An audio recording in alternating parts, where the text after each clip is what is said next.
కార్తీక పౌర్ణానికి కావాల్సిన ఐటమ్స్ అయితే తీసుకోవడానికి నేను వచ్చాను.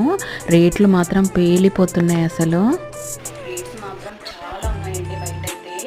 ఈ ఒక్క ఉసిరి కొమ్మకైతే 50 రూపీస్ పడింది అసలు. అసలు తగ్గించట్లేదు. ఇంకా మనకైతే అవసరం కాబట్టి ఇంకా తప్పదు. ఇదైతే నేను ఒకటి తీసుకొచ్చాను.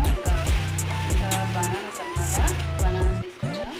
ఇంకా తులసి కోటకి ఫ్లవర్స్, ఇంకా ఆయిల్, ఆవు నెయ్యిలో ముట్టించాలంటారు వత్తులైతే. నేను ఇక్కడ ఆవు నెయ్యి తీసుకొచ్చాను.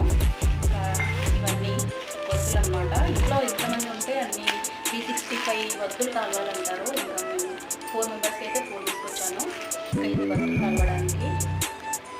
ఇది మేము కొత్తది తులసి కోట తీసుకున్నాను అనమాట. దాంట్లోకి అయితే దీపం పెట్టడానికి అయితే ఇది ఒకటి తీసుకొచ్చాను. చిన్నగా బాగా అనిపించింది నాకు. ఇంకా ఇదండి తమలపాకు, కొబ్బరికాయ. More videos, subscribe to Chitti Telugu Official.